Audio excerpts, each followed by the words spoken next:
Seems to be pretty common on these E90s, E82s, 1 Series, 3 Series, that these radio screens start to dim out. The pixels start to go black basically after about 10 to 15 minutes of driving. Seems to get worse with heat. So after about 10 minutes of driving, the screen would be almost completely black, and I wouldn't even be able to see what was playing or how to, change stations or anything.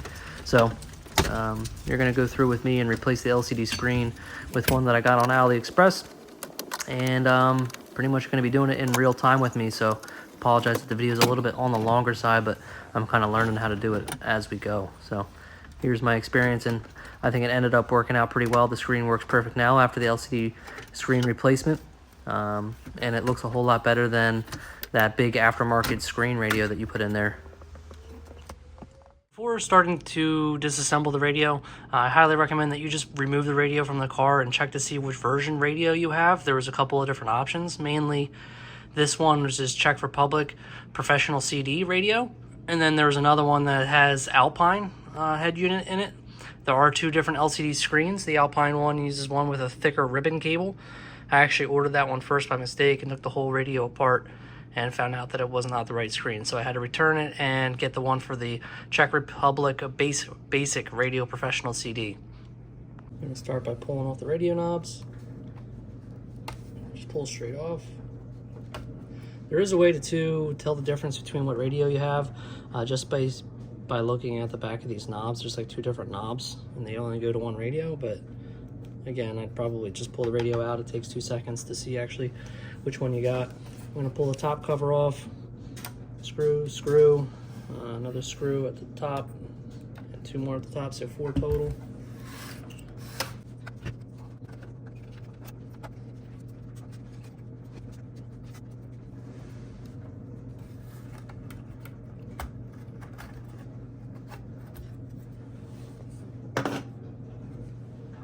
The CD player just pulls out. It has a ribbon cable attached to it down at the bottom.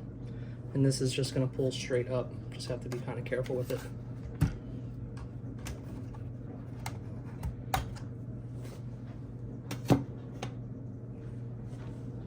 Next thing we're going to do is remove the front faceplate. There's 2 screws here. And this front radio faceplate's going to pull up and out, again with another ribbon cable. This one's just going to pull straight out of this. There's no clips or anything. It just kind of pulls out like that. And then we can put the actual radio to the side. On this front faceplate, we've got a whole bunch of screws that we've got to take out. So basically anything holding this back plastic or metal and plastic piece to the frame of the radio. So we're looking at this one here, 3 across the top. Here, we're going to take all those out.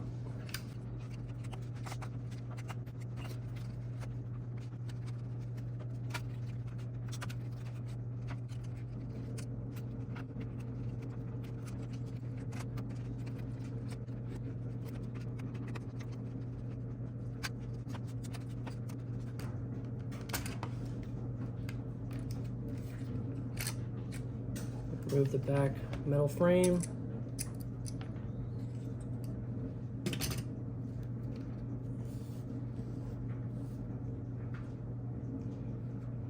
So here is where we're going to have to do a little bit of desoldering the pin board. We have to remove the faceplate from the actual circuit board. The circuit board has a couple of these metal tabs or tangs that are holding it in. So like here you can see that that metal tab is bent over, holding the board on. Another one here, and 2 more on the other side, one here and one here. This one has a blob of solder on it, so that's the one we're going to have to unsolder. From other videos I've seen, your board could have 1, or it could have 2, could have 4 pieces of solder, so that you have to undo to be able to get the board separated. And I believe there's a handful of these screws too, but I'm going to leave the screws in first and see if we can just do the solder and then bend these tabs out of the way and see if that'll take care of it. I'm using an Amazon solder sucker. I've never actually used one of these before.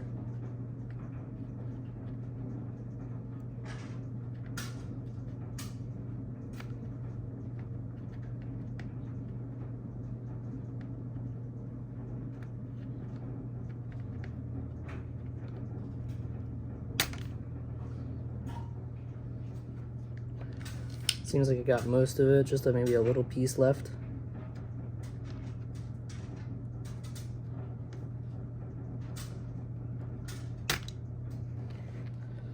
I'm gonna leave it like that and see if we can get it to go. I think that's enough.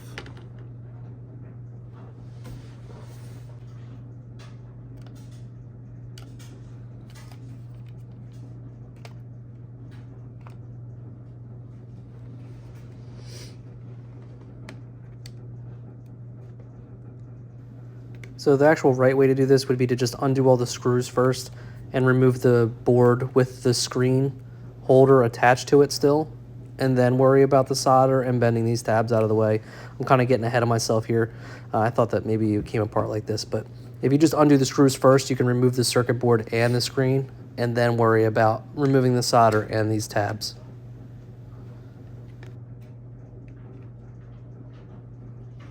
I think that's going to be enough. So I guess we do have to remove all these screws as well. But we also have to remove these two ribbon cables. These are for the actual LCD screen. And these have two little lock tabs on them.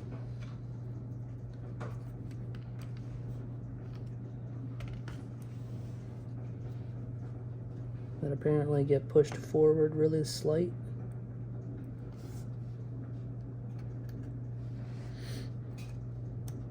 Like such.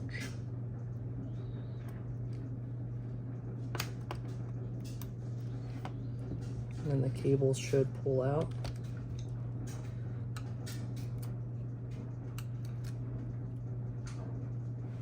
We're gonna just pop these all out.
Okay, so now we have just our screen, and we're going to be disassembling that to replace it with our brand new one, which comes like in a package like this, straight from China.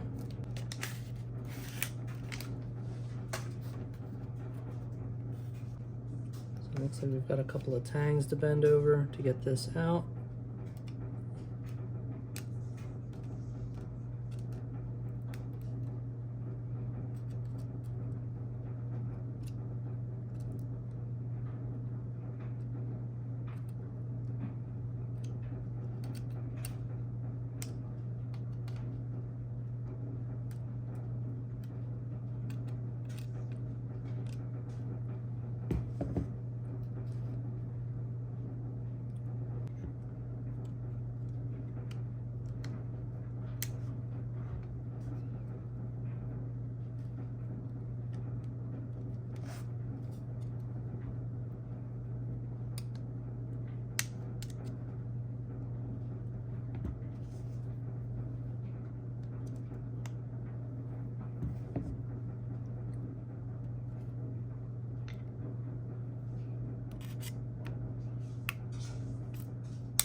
So there's the actual LCD screen.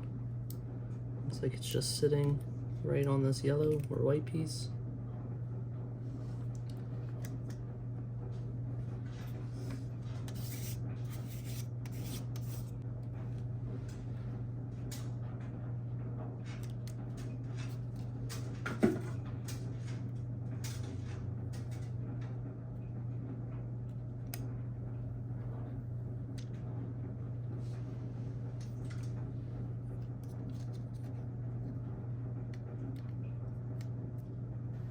Something to look out for when you're putting the new screen on here is that it's going the right way. I found that out the hard way by assembling the whole radio, and then the screen still didn't work. It was totally black. Had to take the whole radio back apart and flip the screen over. The way you can tell is by looking at those ribbon cables. The way that those ribbon cables come up and around, the metal pins on that ribbon cable have to be facing up, like up towards the ceiling.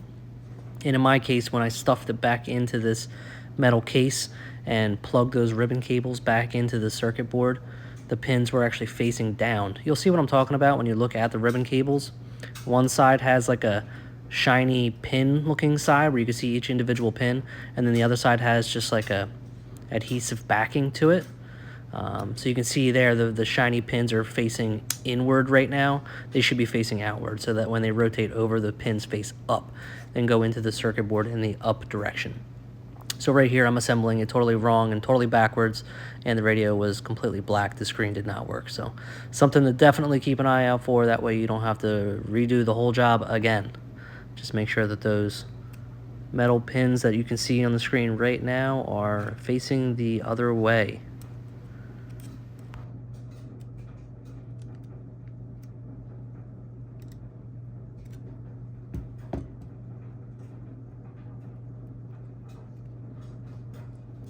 Okay, looks like we're all secured back in there pretty good.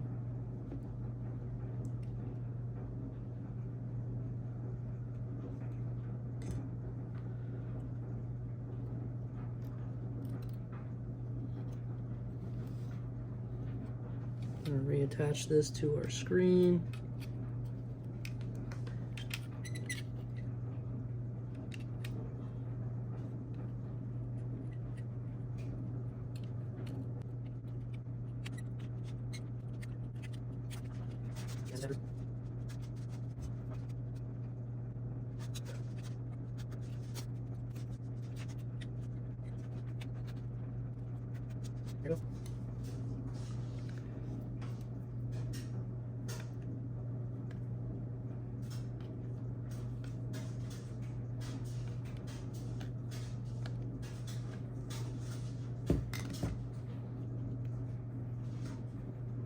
We're going to have to resolder that one joint.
I should have known better when I was putting this together too. I can see that the ribbon cable's kind of like not straight. It's almost not centered.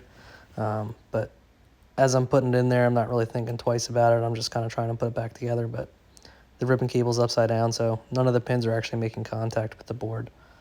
So again, just make sure that the silver shiny side of those pins are facing up, not down like they are right here.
And just like that, the radio is installed, the LCD screen works good, and it doesn't fade to black after about 10 to 15 minutes of driving.